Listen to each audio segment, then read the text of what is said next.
रसिक श्रोत्यांना नमस्कार.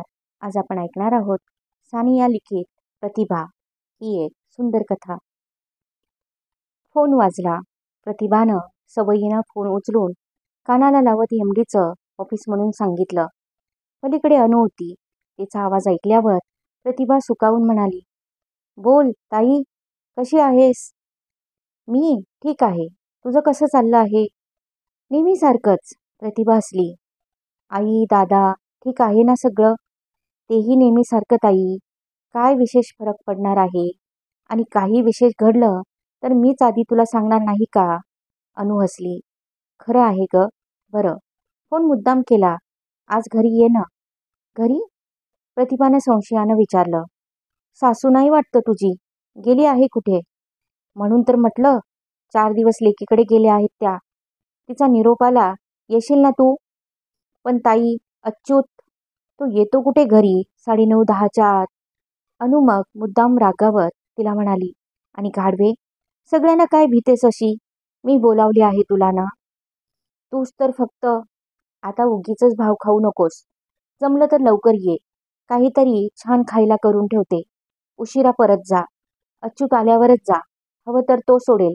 राहाच म्हटलं असतं, पण घर सोडून तुला माहीत आहे ताई. प्रतिभानं तोपर्यंत इंटरकॉमचा दिवा लागलेला पाहिला आणि ती म्हणाली, ठेवते आता. मला बोलावणं आलंय. अनुचा स्वर एकदम आर्त झाला. ठीक आहे ना ग सगळं? अगदी मजेत. काळजी करू नकोस. येते मी. तिनं फोन खाली ठेवला. एमडीकडे जायला म्हणून उठली. अनुच्या घरी आतल्या टेबलापाशीच दोघी गप्पा मारत बसल्या. नेहमीची सगळी देवाणघेवाण झाली. अनुचं घर, अच्युतच्या कामाचा रगाडा, हॉस्टेलवरून आलेलं मंदारचं पत्र, अनुच्या सासूची थट्टा, त्यात मिसळलेले तक्रारी आणि नाखुशीचे रंग, त्यावर चर्चा, मग आई, दादा, त्यांच्या प्रकृत्या, स्वभाव, चिडचिड आणि मागण्या, सर्व. अनुचे डोळे बघता बघता भरले. प्रतिभा, हे सगळं तूच निभवायला जन्माला आली आहेस का ग? प्रतिभा हसली. बघ हं ताई, नेहमी नेहमी असं डोळे भरवून घेऊन मोठ्या बहिणीचा रोल करत म्हणायचं नाही. नाहीतर आपल्या गप्पांना अर्थच नाही. पण ते खरं आहे. तुला पाहिलं की मग मला पाहत जाऊ नकोस, प्रतिभा तत्कन म्हणाली. किंवा कमी पाहत जा. मी म्हणाले होते येऊ का म्हणून. प्रतिभा, प्लीज. अनुकडे पाहून ती बरमली. ही आपली मोठी बहीण. तिचा उमाळा कितीही निरुपयोगी असला तरी तो खरा नाही असं आपण म्हणू शकत नाही. अनुनं सावरून तिच्यासाठी पुन्हा गरम कॉफी ओतली. मग म्हणाली, बाकी काय नवीन खबर बात? सांगण्याजोगं काही नाही. मागच्या शनिवारची पार्टीही तशीच झाली. रंगीत आणि बोरिंग. तरी मी 11-11:30ला सुटले. आधीच सांगितलं होतं एमडीला. त्याच्या ड्रायव्हरनं घरी पोचवलं. आश्चर्य म्हणजे दादा उठले नाहीत. म्हणजे जागे असतीलच, पण उठून आले नाहीत. त्यामुळे मला लगेच झोपता आलं. नाहीतर पुन्हा तासभर गेला असता. चर्चा, उपदेश, सर्व. अनुश्वास रोखून ऐकत होती. एमडी कसा आहे ग? कसं असणार? चांगलं आहे. दिसायला विचारते आहेस का? ते पण. अनुचा स्वर थरथरतच होता. प्रतिभा हसली. तिच्या हातावर हात ठेवून म्हणाली, ताई, इतरांचं मी एक समजू शकते, पण तू सुद्धा मनात नुसती निरनिराळी चित्र आणतेस का ग? तसं नसतं काही. तुला किती वेळा सांगायचं? तुझ्या एकटीशी तर मी इतकी प्रामाणिक आहे, पण तूच असं. नाही ग, तसं नाही. मग काय तर. तुला सांगते ऐक. हा एमडी तरुण आहे.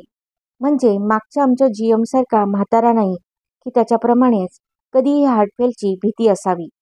पण अर्थात तरुण लोकांचीही हृदय बंद पडू शकतात म्हणा. त्यात काय. पण तुला खरं सांगते ताई, हा माणूस वाईट नाही, चांगलाच आहे. दिसायला तर आहेच, पण तसाच पापभीरू आहे. म्हणजे मुद्दाम 4 लोकात स्वतःचे पराक्रम सांगत नाही जीएम सारखा. त्याची गोष्टच निराळी होती. म्हणून तर ते जाऊ दे. पण हा खरंच तसा भला माणूस आहे. अनुनं तिच्याकडे पाहिलं. दीर्घ श्वास घेत म्हणाली, पण म्हणजे तुझ्याशी चांगला वागतो तो? अर्थातच. मी त्याची सेक्रेटरी आहे. माझ्यासारखी चोख, कामसू, तत्पर बाई चांगलं न वागून. तुला माझ्या म्हणण्याचा अर्थ कळतो आहे का प्रतिभा? प्रतिभा हसली, मोकळं आणि निरागस. माहीत आहे ताई मला. मागच्या महिन्यात आम्ही बाहेरगावी गेलो होतो तेव्हा. अनुनं आपली बोटं तिच्या बोटात घट्ट गुंतवली. प्रतिभा, हे असं घडायलाच लागतं का ग? नाही ना. प्रतिभा सहजपणे हसून ढळू देता म्हणाली. पण माझ्या बाबतीत ते घडतं. पण तसं तर माझ्या बाबतीत याहून वाईट नकोसं घडलेलं आहे. मग काय तर. ताई, तुला अगदी मनातलं खरं सांगते. एमडीनं कुठल्याही प्रकारे जबरदस्ती केली नाही. अजिबात नाही. उलट त्याच्याबरोबरचं काम वगैरे आटपून मी माझ्या खोलीत जायला निघाले होते तर आपणहून थांबले. मग? अनु म्हणाली. तू खोटं बोलते आहेस. नाही ग ताई, खरं आहे ते. तुझ्याशिवाय मी कुणाशी खरं बोलू? मी खरंच आपणहून थांबले. म्हणजे तसा त्याचा इरादा नव्हता असं नव्हे. पण मला अंदाज आला. मग मीच गोष्टी सोप्या केल्या. पण माझ्या पद्धतीनं. त्याला हे जाणवून देऊन की हे घडतं आहे ते त्याला हवं आहे. तो माझा बॉस आहे म्हणून नव्हे किंवा कुठल्याही एमडीनं आपल्या सेक्रेटरीशी चौचाल वागावं अशा तऱ्हेनेही नव्हे. तर वेल, मलाही त्यावेळी तो हवासा वाटला म्हणून. अनुनं डोळ्यात आलेलं पाणीच आता आवडण्यासारखं गिळलं. म्हणजे तू त्याच्या प्रेमात वगैरे पडली आहेस? प्रतिभा खोखो हसली. वेडी की काय ग ताई तू? तो चांगला कुटुंबवत्सल गृहस्थ आहे. प्रश्न तो नाही ग प्रतिभा. बरं नाही. प्रेम बिम कसलं? छे. पण मला तो आवडला एवढं खरं. आणि मुख्य म्हणजे त्या प्रसंगानंतर त्यानं मालकी हक्क वगैरे दाखवलेला नाही. अजून तरी. तेव्हा मी आता सुरक्षित हातात आहे असं समजायला हरकत नाही. सुरक्षित? तर काय, तुला म्हटलं ना, आता मी याचीच सेक्रेटरी म्हणून राहील. तेवढं मला जमवता येईलच. म्हणजे अजून अनेक वर्षांची तरी निश्चिती. एनिवे, तोपर्यंत मी वयस्करच होईन. पगार आत्ताच छान आहे. तोही हळूहळू वाढतच जाईल. म्हणजे मग रिटायर सुद्धा होता येईल. दुसरं काय हवं? म्हातारपणाची तरतूद झाली की पुरे. अनु बोललीच नाही. गप्प उदास बसून राहिली. प्रतिभा मऊ स्वरात म्हणाली. तूच सांग ताई. सुरक्षा ही नाही तर अजून कुठली? अनुनं जड स्वरात विचारलं. आणि हे असंच आयुष्य? का ग? काय वाईट आहे? आता तर कंपनीची कामं परदेशी असणार आहेत. मग एमडीला जावं लागेलच. मी पण जाईन. हिंडेन, फिरेन. माझं काम करतेच आहे. पगार मिळवतेच आहे. मग कसली चिंता? आणि त्या बदल्यात तुला? नाही. प्रतिभा तीव्रपणे म्हणाली. तू तरी असं म्हणू नकोस ताई. मी तुला सांगितलं ना, हा माणूस चांगला आहे. मला आवडला आहे. ही माझी निवड आहे ताई. निदान आत्ता यावेळी कुणी माझ्यावर काही लादलेलं नाही. अनु विचारातच राहिली. प्रतिभा मग उठली. टेबलावरच्या बशा कप आवरू लागली. अनुच्या विरळ पांढऱ्या होत जाणाऱ्या केसांकडे पाहताना तिला वाटलं, आपण कितीही प्रामाणिक असलो हिच्याशी तरी समजा आता म्हटलं की ताई, जशी तुझी आणि अच्युतची जोडी तशीच माझी आणि माझ्या एमडीची, तर ती समजून घेईल का? शेवटी तिच्या आणि आपल्या सुरक्षिततेतही फरक तरी काय आहे? पण ते तिला कदाचित आवडायचं नाही. समजून घेण्याची क्षमता असली तरीही माणूस स्वतःला जे सोयीचं नसते ते समजून घ्यायचे तरी प्रयास कुठे करतो? हॉस्पिटलच्या इमारतीसमोर प्रतिभानं गाडी थांबवायला लावली. अनु आवारातच उभी होती, वाट पाहत. चेहरा काळजी आणि भीतीनं ओथंबलेला होता. ड्रायव्हरनं लगेच उतरून प्रतिभा गाडी बाहेर पडत होती तर दार उघडून धरलं. अनुनं पुढं होऊन तिचे दंड धरले. काय झालं ग? एकदम कसं तरीच करायला लागले ग दादा. आईनं म्हणे शेजाऱ्यांना बोलावून इथं आणलं. मी आत्ताच आले. लगेच तुला फोन केला. अनु एकदम रडायलाच लागली. प्रतिभा तिला थोपटत म्हणाली. अशी घाबरतेस काय ग ताई? कुठं वर ठेवलं आहे का? चल, डॉक्टर असतीलच ना. आई बरी आहे ना? ड्रायव्हर उभाच होता. त्याला तिनं जायला सांगितलं. वर जाता जाता तेवढ्यातही अनुनं विचारलं. अगं, पण तू गाडीतून कशी आलीस? तुझा फोन आला तेव्हा मी एमडीच्या कॅबिनमध्ये होते. तिथेच लाईन दिली. कळल्यावर म्हणाला गाडीतून जा. दोघी वर आल्या. दादांना इंटेन्सिव्ह केअरमध्ये ठेवलं होतं. आई शेजारनी बरोबर बाहेर बसली होती. प्रतिभाला पाहताच तिला पुन्हा दुःखाचा आवेग आला. धीर धर आई, दादा होतील बरे. तुला माहीत आहे किती जिद्दी आहेत ते, प्रतिभा म्हणाली. मग डॉक्टरांशी बोलायला गेली. परतली तेव्हा अच्युत आलेला होता. अनु त्याला सांगत असावी. प्रतिभा गप्प उभी राहिली. अनुनं विचारलं. काय ग? काय म्हणतात डॉक्टर? 24 तास पाहू म्हणतात. ती त्या संत सुरात उद्गारली. मनात एकदम खूप थकवा दाटून आला. मनात शरीरात नव्हे, ते नीट उभं होतं.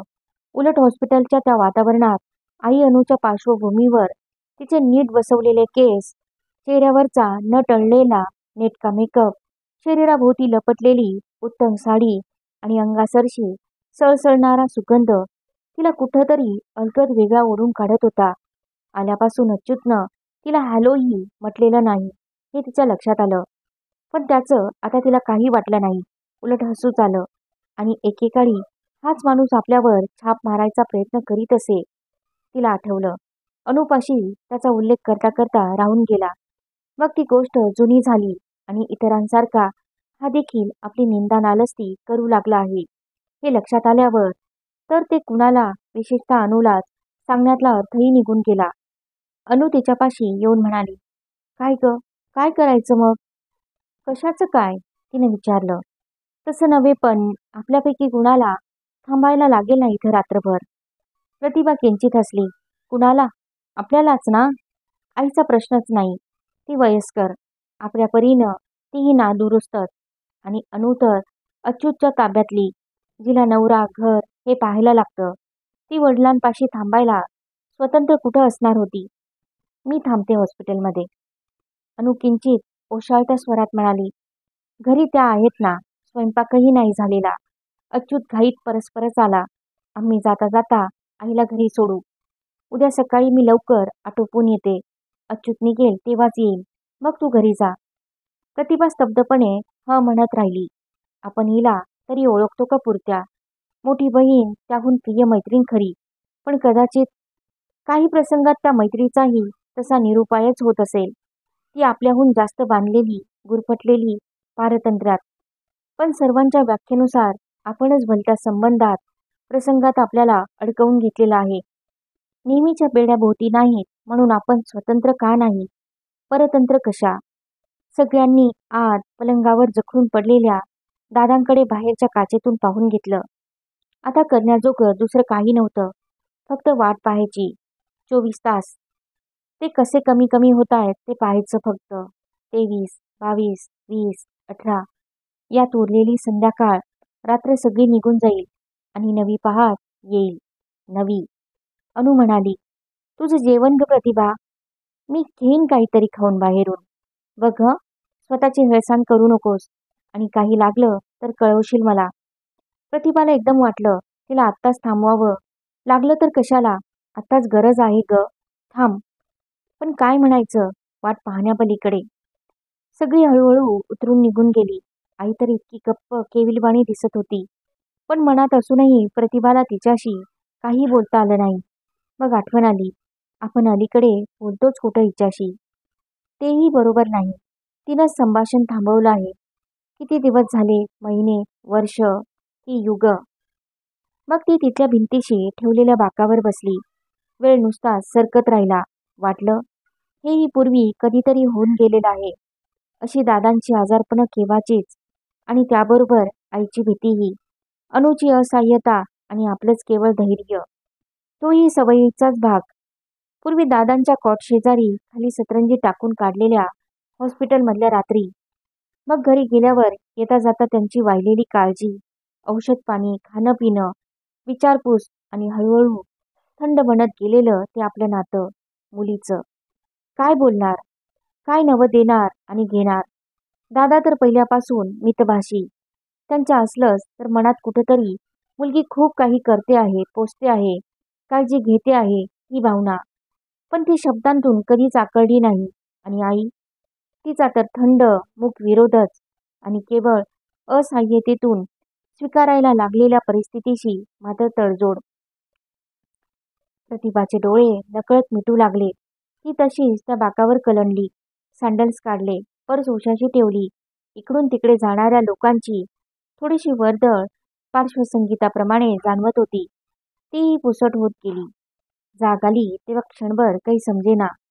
मग अवघडलेल्या शरीरानं उठून बसता बसता सगळं आठवलं. सर्वत्र शांतता होती. रात्रीची नर्स पलीकडे टेबलामागे दिसली. बाकी कोणी नाही. तिनं उठून फेऱ्या घातल्या. पाणी होतं ते पिऊन घेतलं. नर्सशी थोडं बोलली. मग एकदम तिला वाटायला लागलं, आता यापुढं काय? दादा अजून तसेच होते. त्यांच्यात सुधारणा नव्हती. म्हणजे कदाचित पहाट झाल्यावर 24 तासाचे 48 तास होतील. मग पुढं काय? सकाळी अनु आली, घाईत आणि चिंतेत. "कसा आहे ग दादांना?" "आहे तसेच आहेत. बिचारी तू. रात्रभर बसून होतीस." "तरी मी लवकर यायचं ठरवत होते. पण ऐनवेळी." मग अनुचा आवाज क्षीण झाला.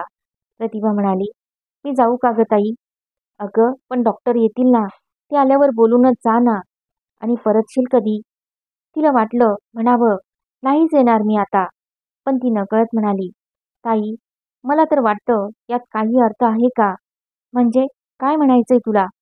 "अगं, दादा पंचातिरीच्या पुढे गेलेत.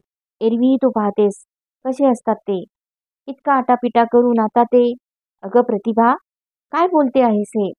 अनु एकदम रडवेली होत म्हणाली, "आपले वडील आहेत ते. म्हणून तर." आणि आईचा काही विचार. आधीच ती एवढ्या तेवढ्याला घाबरून जाते. काल रात्री एकटीच घरी राहिली बिचारी. शेजारी आहेत ग भले, पण तरी या वयात अशा वेळी. प्रतिभा पाहतच राहिली.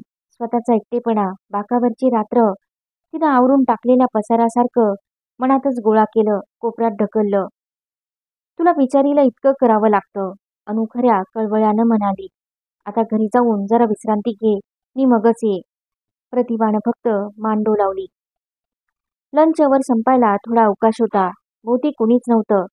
सगळे जेवायला, फिरायला गेले होते. प्रतिभा आपल्या खुर्चीत बसली. ड्रॉवर उघडून तिनं फोल्डर काढला. कामानिमित्तानं अनेकांनी दिलेली व्हिजिटिंग कार्ड्स अद्याक्षरांनी लावून ठेवलेली. ऑफिसच्या कामात काहींचा नेहमीचा वापर, पत्ता फोनसाठी, काहींचा कधीतरी, काही नुसतीच आहेत म्हणून, काही कधीतरी लागतील तर म्हणून टाकून न देता ठेवलेली. तिने रघुनंदनचं कार्ड काढलं. नाव, पत्ता, फोन नीट वाचला. इथंच असेल का हा?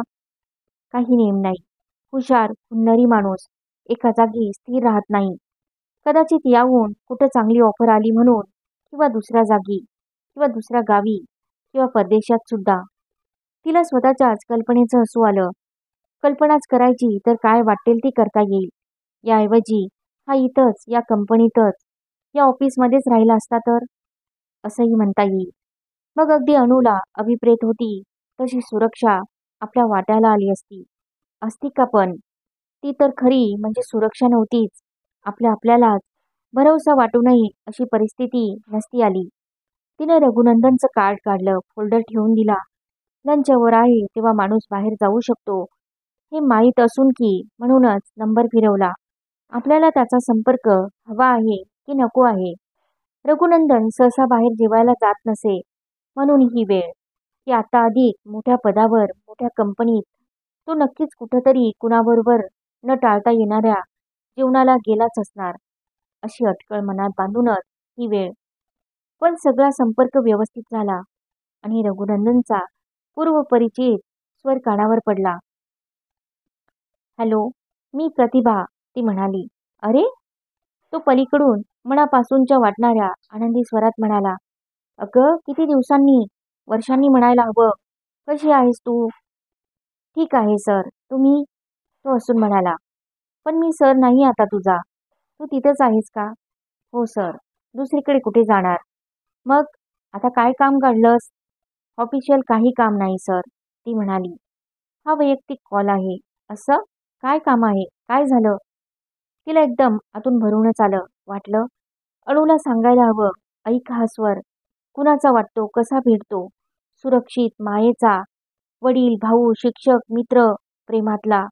काय व्याख्या करशील त्याची? "प्रतिभा, तुला काही अडचण आहे का?" "नाही. म्हणजे मला तुम्हाला भेटावंसं वाटत आहे." रघुनंदन स्तब्ध झाला काही क्षणच. "ठीक आहे," तो म्हणाला. "मी पाहतो कधी वेळ आहे, कसं जमेल ते." "Sir, me." "डोंट वरी, माझ्या लक्षात आहे. मी तुला मागे, फार मागे म्हणालो होतो. मी माझ्या शब्दाला जागणार नाही, असं वाटतं का तुला?" "तसं वाटलं असतं तर मी तुम्हाला फोनच केला नसता." तो हसला. "खरं आहे. पण तू जाणतेस, आयुष्य फार वेगाचं झालं आहे. वेळ ही गोष्ट सोडून बाकी खूप व्यवधानं असतात सतत मागे." "मला कल्पना आहे सर. मी तुला फोन करेल. तुझा डायरेक्ट नंबर देऊन ठेव. बदलला नाही ना?" "बघ, उतरवून घेता घेता मलाही आठवत गेला. आणि काळजी करू नकोस." "आता नाही करणार सर काळजी. थँक्यू. तिनं रिसिव्हर ठेवला, मग डोकं टेबलावर टेकलं आणि तिला आतून खळखळून रडावंसं वाटलं.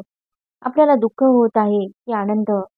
असा माणूस कुठंतरी का होईना, पण आपल्या आयुष्यात आहे म्हणून आनंद, की ज्याच्यावर भरभरून प्रेम करावं, आयुष्याची किंमत ठेवू नये, असं वाटूनही ते सगळं फोल निरर्थक असल्याचं दुःख.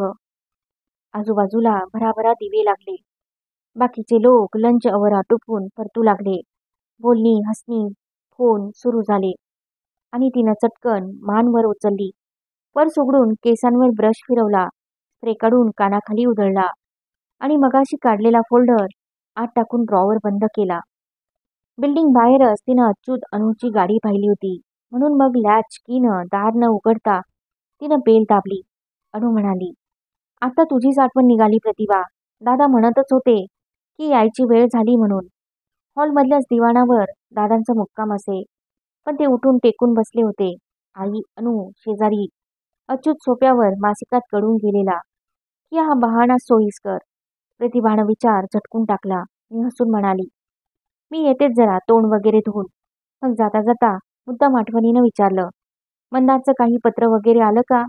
हो तर, हे बघ, ट्रिपचे फोटो पाठवलेत. घेऊनच आले मी दाखवायला. प्रतिभा आले म्हणून आत गेली. कपडे बदलून ताजं व्हायचा प्रयत्न केला. वाटलं बाहेर नाटकाचं स्टेज आहे, आता खरा मेकअप उतरवून टाकायचा, पण खोटा मुखवटा चढवायचा. गोड गोड हसायचं, कौटुंबिक चौकशा करायच्या आणि मग अनूला बाय बाय करून परत मागे परतून गप्पपणे आपल्या रूममध्ये बसून राहायचं. अनू म्हणत होती, दादा चांगले फ्रेश दिसले हं आम्हाला आता. विश्रांती मानवली आहे. आई त्यामुळे आनंदी झालेली दिसली. प्रतिभानं फोटो पाहिले, जुजबी चौकशा झाल्या. मग अनू म्हणाली, अगं तुझ्यासाठी गंमत आणली आहे बघ मी डब्यात. चल आत. मग त्या निमित्तानं दोघी स्वयंपाकघरात आल्या. बाईने सर्व जेवण करून टेबल लावून ठेवलेलं होतं. अनू डबा उघडत हलक्या स्वरात म्हणाली, कशी आहेस ग तू? ठीक आहे ना? कशी दिसते मी? तिने हसून विचारलं. दिसतेस गोडच तू. सांग ग लवकर. मग प्रतिभा अगदी हलक्या स्वरात म्हणाली, मी रघुनंदनला भेटणार आहे. अनू काही क्षण गप्प राहिली. कदाचित आठवत संगती लावत म्हणाली, हं हं, तुझा बॉस होता ना तो काही काळ, त्या जीएम नंतर? हो, जीएम नंतर. थुंकल्यासारखे प्रतिभानं ते शब्द उच्चारले. मग म्हणाली, फार पूर्वी त्यांनी मला सांगितलं होतं, जेव्हा तुला खरीखुरी आतून गरज वाटेल तेव्हा मला हाक मार, मी असेनच. अनूनं चमकून पाहिलं. काय झालं आहे तुला प्रतिभा? कुठं काय झालं आहे? मग तशी काही गरज वाटली ताई? कुणाशी तरी खूप बोलावंसं वाटलं. आणखीन बाकी? अनू खिन्नपणे म्हणाली, कधी कधी मला माझ्याच परिस्थितीचा इतका राग येतो, पण मी काय करू? मी तुला दोष देत नाही ताई. आईनं बाहेरून हाक मारली. दादांना काहीतरी हवं होतं. अनू घाईत म्हणाली, पण खरंच आहे ग, वाटतं. मी मोठी मुलगी, पण तुझ्याच वाट्याला. प्रतिभा एकाएकी म्हणाली, मी सुखी आहे ताई. अशा स्वरात बोलू नकोस. बोलावंसं वाटतं ते म्हणजे तू कमी पडतेस म्हणून नव्हे. कल्पना आहे ग मला, अनू म्हणाली आणि दुसरी हाक आली म्हणून घाईत बाहेर गेली. पण प्रतिभाचा विश्वासच बसला नाही. तिला कल्पना असणं शक्यच नाही. शेवटी कितीही एका घरात एका आईवडिलांच्या पोटी जन्म घेतला तरी दोन बहिणी, दोन निरनिराळ्या व्यक्तित्व म्हणून अंतर शिल्लक राहतच. तिची खात्री होती, अनू आपल्याला जवळची खरी, पण तो जवळपणाही असा एका मर्यादेत संपूनच जातो.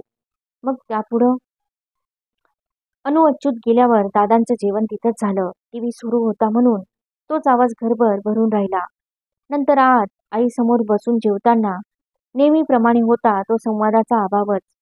प्रतिभा तरीही सवयीनं हे घे ते घे असं म्हणत राहिली, पण आई तशीच ताठ गप्प. झोप न येता कॉटवर छताकडे पाहत पडून राहताना प्रतिभाला आठवलं ते एकदम लहानपणच. आई, दादा, अनू, आपण असं सरळ साधं कुटुंब, मध्यमवर्गीय. तशाच आशा अपेक्षांचं, दादांचं ऑफिस, पगार, तो पुरवून त्यात हौस-मौज करणारी आई. विशेष न भांडता नीट शाळेत जात, अभ्यास करत, खेळत मोठ्या होत जाणाऱ्या आपण दोघी बहिणी. मग आता त्या चित्रावरून एकाएकी हेच कसं साकारलं? दुसरं का नाही? पण दुसरं असतं तरी आपण तसंच म्हणालो नसतो का? हेच का, ते का नाही? दादांचं लांबत जाणारं आजारांच्या वळणावळणाला थांबून तरीही पुढं जातच राहिलेलं आयुष्य, आईची त्याला इमानी मूक साथ, आपल्या घर, नवरा, सासू, मुलगा यात परिपूर्णतेने बुडालेली, तरीही आपल्याशी कुठंतरी खांदा जोडून राहिलेली आपली साधी उत्कट बहीण, आणि आपण अशा इथपर्यंत चालून आलेल्या सर्वस्वी एकट्या. आपली वळणं काय आपल्याला ठाऊक होती? 18व्या वर्षी काय स्वप्न पाहिली असतील, आठवतही नाही ते वय. पण निश्चितच घराची, संसाराची, प्रियकराची तर नक्की पाहिलीच असतील. त्यात कधी कर्तव्य, जबाबदारी, अंगावर पडलेले ते त्याग, तडजोडी, शरीराचे व्यवहार असल्या गोष्टींना तर खात्रीनं जागा नव्हती. मग त्या आल्या कुठून? आपोआप, परिस्थितीनं.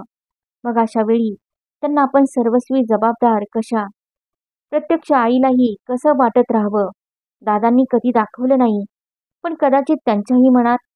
आणि अच्युत, अनुची सासू, बाकीचे लोक, शेजारचे, ओळखीचे, ऑफिसमधले इतर, पण त्यांचा विचार करण्याचं कारणच काय?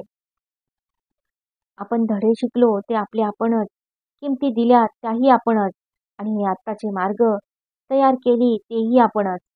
दुसरे कुठले पर्याय नव्हते म्हणूनच ना. असतील तरी ते आवाक्यातले नव्हते याकरताच ना. तरीही या मार्गावर, या स्थानावर आपण केवळ एकट्याच, संपूर्णपणे एकट्याच. तिनं वळून उशीभोवती हात कवटाळून धरले.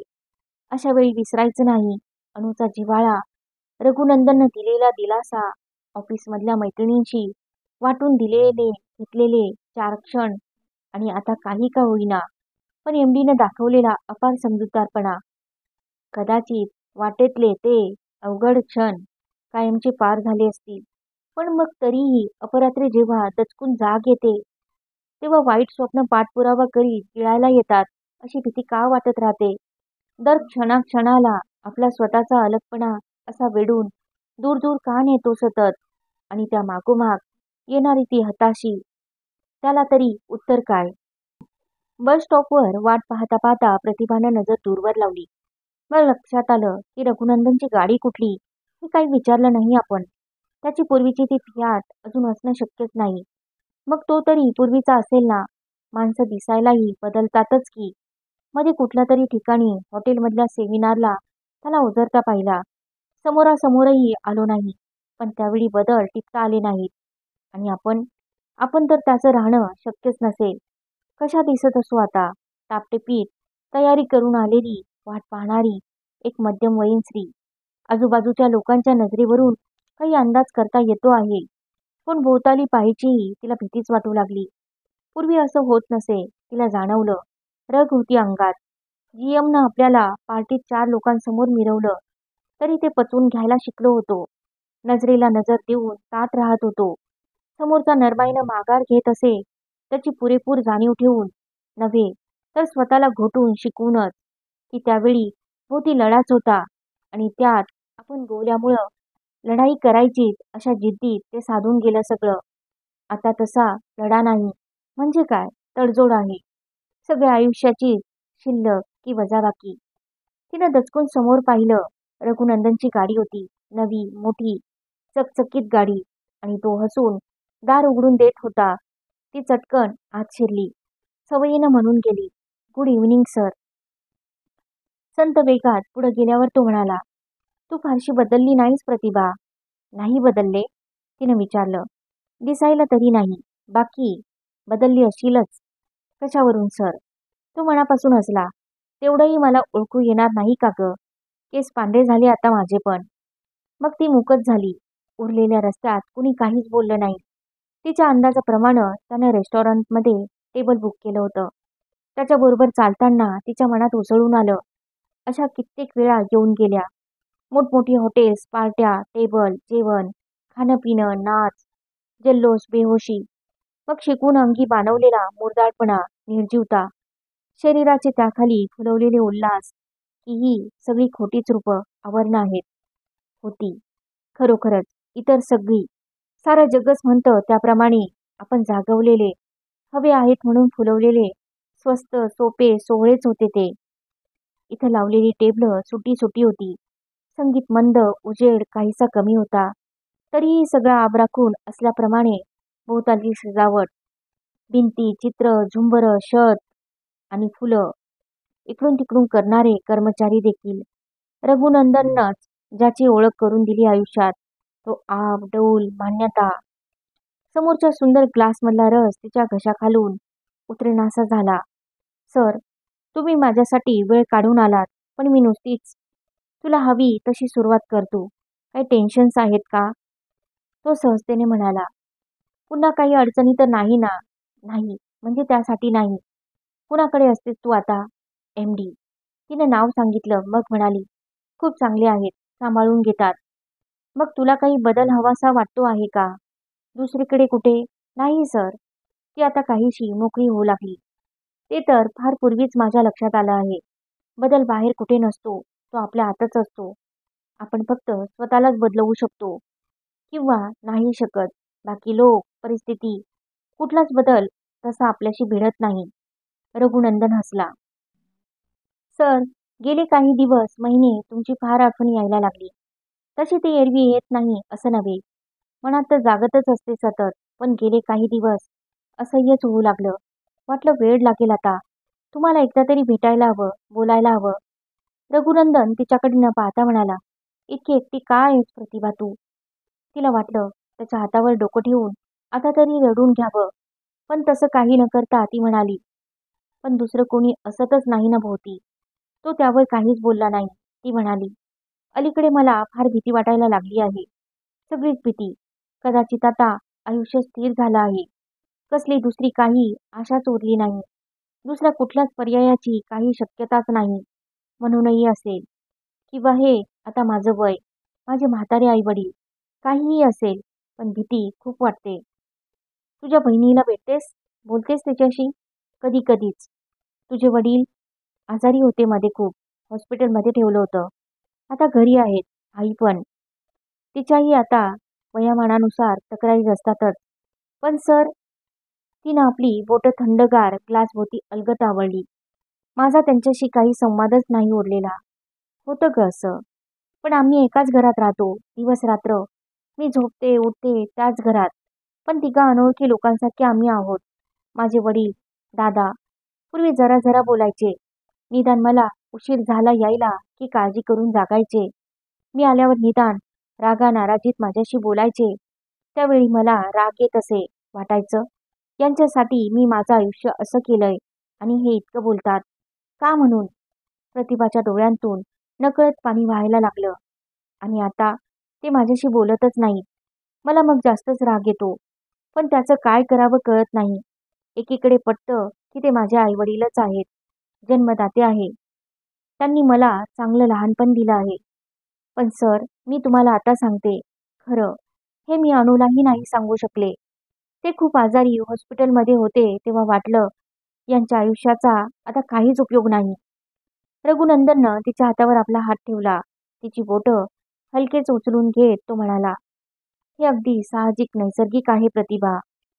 त्यांच्याबद्दल तुझ्या मनात प्रेम आहे, माया आहे.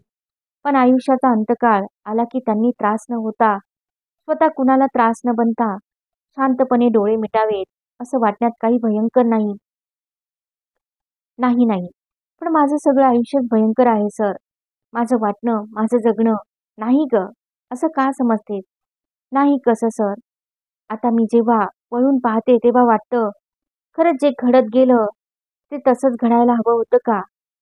मी मग खूप स्पष्टीकरण देते, अणूला तर देते, पण मी स्वतःला जास्त स्पष्टीकरण देते.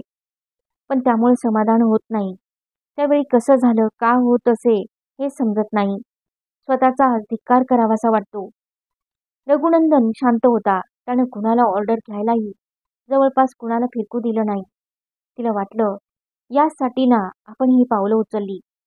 त्याच्या समोर बसून मनात येईल ते बोलत राहायचं. रडू येईल तर येऊ द्यायचं. कुणाची कशाची पर्वा करायची नाही. पर्वा करावी असं वाटणारही नाही. 4 लोकांत बसलो असू तरी आपण एकटेच, त्याच्यासोबत एकटे असेच असू. त्याच्या 2-2.5 वर्षाच्या सहवासात आपल्याला काय नाही मिळालं. आपल्या आयुष्याची परवड, GM न केलेला आपला की आपण करू दिलेला वापर, त्यासाठी आपणच दिलेली स्पष्टीकरणं, तडजोडी, हे सारं मागे राहिलं. आपण त्यातून बाहेर पडू शकलो, विसरू शकलो नसलो तरी ते बाजूला सारू शकलो. आणि त्यातून आपल्याला लाभला तो निखळ उत्कट स्नेह. आपलं कुणी आहे, कुणी आपल्याला समजून घेणारं, ऐकणारं आहे. आपलं म्हणावं असं कुणी आहे, हा साक्षात्कार झाला. पण त्यातूनही असं आपण काय मिळवलं? अप्राप्य असलेल्या हव्यास धरल्यावर मिळतात त्या वेदनाच ना फक्त. मग जे असं दूरचं आहे ते जवळ काही क्षण अट्टहासाने तरी आणण्याचा वेडेपणा कशासाठी करतो आपण? ती म्हणाली. मी तुम्हाला भेटायचं म्हटल्यावर तुम्हाला काय वाटलं? तिने रुमाल काढून चेहरा टिपला, डोळे कोरडे केले. खरं सांगा सर. तो किंचित हसला. आश्चर्य, अपेक्षा नव्हती मला. नव्हती? तिनं विचारलं. नव्हती प्रतिभा. मी तुला निरोप घेताना म्हणालो होतो की गरज लागेल खरीखुरी तेव्हाच हाक मार. पण मनात अशीच आशा होती की तुला तशी गरज लागूच नये. म्हणजे काय व्हावं? पण तो प्रश्न विचारता विचारताच तिला वाटलं आपण इथंही हरलोच आहोत. हे सगळं एखाद्या खेळासारखं आहे. ठराविक मुदतीनंतर हा खेळ संपेल की आपण उठून पुन्हा परत. पण रघुनंदन बोलला नाही. त्यानं उलट जेवणाची ऑर्डर दिली. मग टेबल लावलं गेलं, पदार्थ आले, जेवणं झाली. हे सगळे सोपस्कार न बोलता इतक्या चटकन संपले की तिला आश्चर्यच वाटलं. मग रिकाम्या झालेल्या टेबलावर हाताची कोपरं टेकून घडी घालत रघुनंदन म्हणाला, तू आता पुरेशे सिनियर झाली आहेस, होय ना? होय. म्हणून तर MD कडे आहे. त्यांच्याबद्दल माझी तक्रार नाही. लवकरच ते देश विदेश जाऊ लागतील. मीही जाईन. मी अणूला म्हटलं त्यांच्या हातात माझा वर्तमान सुरक्षित आहे, माझ्या उतरत्या भविष्यापर्यंत. रघुनंदननं तिच्याकडे पाहिलं. काहीसं एकटक. मग ती म्हणाली, आता जे घडतं ते माझ्या अटींवर मी घडू देते म्हणून. हे तू मला सांगायची काही आवश्यकता नाही प्रतिभा. नाही कशी? तुम्हालाच तर ते सांगायला हवं आहे. तिचा आवाज नकळत तीव्र झाला. तो तिनं काबूत ठेवला. मनात आलं, या माणसाला नाहीतर मग कुणापाशीच अगदी स्वतःशीही काही कबूल करण्यात अर्थ नाही. सगळ्यांशी तडजोडी करून झाल्या. नाना तऱ्हेची स्पष्टीकरणं देत आपण आपले डाव मांडले. पण जिथं खरंखुरं काही द्यावंसं वाटलं तिथं मात्र काही देता आलं नाही. आपल्या तरुण वयात आपलीही अशीच कल्पना असली पाहिजे की आधी करायचं प्रेम ते मनानं आणि व्यक्त करायचा मार्ग म्हणून शरीर. पण प्रत्यक्षातल्या अनुभवांनी तसली भाबडी स्वप्न केव्हाच मोडून टाकली. मन वगैरे सगळं विसरून, मागं सारून केवळ शरीराचाच तेवढा उपयोग लक्षात आला. तोही उपयोग शरीर सुख नव्हे. आणि त्यात ठेचा खात असता मोडून तोडून पडलेल्या वाटेवर मैत्र दिलं ते या माणसानं, सहज आणि ताकदीचं. पण तिथं शरीराच्या सुखाला सहजपणे मर्यादा आल्या. तेव्हा खरा तर असाही विचार करता आला असता, अजून येऊ शकतो की तीच खरी सुरक्षितता. त्याला आपल्या शरीराची अपेक्षा नाही, नव्हे ते तो नाकारतोच आहे. पण आपण निर्धास्त असायला काय हरकत आहे? पण आयुष्यात पहिल्यांदा वाटत होतं की भरभरून प्रेम करावं आणि ते व्यक्त करावं. आजवर तडजोडी करीत आलेल्या त्या शरीरानं. पण तेवढं त्यानं कधीच घडू दिलं नाही. तुला गरज असेल तेव्हा हाक मार. मी असेन, मी आहे. म्हणून निरोप घेणारा हा माणूस. पण आला तर आहे ना आपल्या पुढ्यात, वेळ काढून आपल्याबरोबर संध्याकाळ घालवायचा, धोकाही पत्करून. रघुनंदन पुढे म्हणाला, तुझा कडवटपणा मी समजू शकतो, पण मग त्यानं स्वतःशीच मान हलवली. तुला काय सांगू मी जास्त आता? तिने एकदम त्याच्या हातावर आपले हात ठेवले. काही सांगू नका तुम्ही मला. सर, पूर्वी सगळं सांगितलं आहे. तुम्हाला आठवतं? कित्येकदा उशिरा काम करता करता तुमच्या कॅबिनमध्येच आपण बोलत बसायचो. काही वेळा मी तुमच्याबरोबर बाहेर गावी गेल्यावर खोलीच्या बाल्कनीत, एकदा कुठं तर ते हॉटेल अगदी समुद्रावर होतं. बाल्कनीतून लाटा दिसत होत्या, ऐकू येत होत्या. आणि मी तुमच्याशी केवळ बोलत होते. तुम्ही हातभर अंतरावर. पण एकदाही त्या आवेगात सुद्धा कधी तुम्ही तो हात लांबवला नाही. निरोप घेताना खांद्यावर थोपटलत मी तुम्हाला एकदा. कुठं ते आठवत नाही. पण बाहेर धोधो पाऊस पडत होता आणि मी GMचे अत्याचार आठवून रडून सांगितले. त्यावेळी तुम्ही फक्त केसांवर हात फिरून म्हणालात की त्या सगळ्या गोष्टी भूतकाळ म्हणून मागे सार. त्यात अडकून राहू नकोस. त्या सगळ्या वेळी नंतर सुद्धा मला फार वाटलेलं आहे की तुम्ही का नाहीत केलं तसं प्रेम एकदा तरी. पण आता लक्षात येतं की ते केलं नाही हीच माझी जमेची बाजू आहे. आणि ते केवळ तुम्ही लग्न झालं आहे बायको मुलं आहेत म्हणून नव्हे, किंवा मी अशी अनेकांबरोबर वावरले आहे म्हणूनही नव्हे, तर मला श्वास घेऊ द्यायला, बळ जमवायला, माझी मी कधीतरी उभी राहावी म्हणूनच ना. मग तिनं श्वास घेतला. आपल्या हातांनी रघुनंदनचे हात ओढून आपल्या समोर टेबलावर धरले आणि आजूबाजूचे कोणी इतर पाहतील याची पर्वा न करता त्यावर डोकं टेकवलं. लॅचकीनं दार उघडून आत शिरताच प्रतिभाला जाणवलं की घर शांत आहे, पण दिवा चालूच होता. टेबलावर तिला दिसेल की चिठ्ठी होती, अनुची. तुझी वाट बघितली पण कुठे गेली आहे? कसा फोन करावा काही न कळल्यानं चिठ्ठी लिहून ठेवली आहे. आल्याबरोबर असतील तशी हॉस्पिटलमध्ये ये. प्रतिभानं तरीही घाई केली नाही. दिवसभर खूप काम झालं होतं. त्याचा थकवा होता. तिनं चेहऱ्यावर पाणी मारलं, कपडे बदलले, बर्फ टाकून सरबत केलं. ते प्यालं. मग पर्स, पैसे किल्ल्यानं विसरता सगळं घेऊन खाली उतरली. अनु, अच्युत, त्याची आई यांच्याबरोबर दादाही दिसले आणि मग प्रतिभा थोडी चरकली. बाकी कुणीही तिच्याकडे पाहिलं देखील नाही. अनु चटकन पुढे झाली. तिचा दंड धरून बाजूला नेत म्हणाली, प्रतिभा, वाईट बातमी आहे ग आई. मग तिच्या डोळ्यातून घळाघळा अश्रू आले. अगदी अचानक भोवळ आली म्हणे. रक्तस्राव इथं आणेपर्यंत दादा सुन्न आहेत. आम्ही लगेच. प्रतिभा तशीच उभी राहिली, स्तब्ध. उलट अनुच्याच खांद्याभोवती हात घालून तिला आधार दिल्याप्रमाणे तिचं सांत्वन करीत राहिली. बाकी सगळे आपापल्या विचारात मग्न होते. ते काय नि कसला विचार करीत असतील, आजचा, उद्याचा, स्वतःचा की इतरांचा? आता लगेच काय करायला हवं, कसं करायचं, असा की आपल्यावरही ही पाळी कधी ना कधी येणार असा, की ही मुलगी जी इतक्या उशिरा घरी आली अशा प्रसंगीही जागेवर नव्हती, बाहेर मौज मजा मारायला गेली होती असा.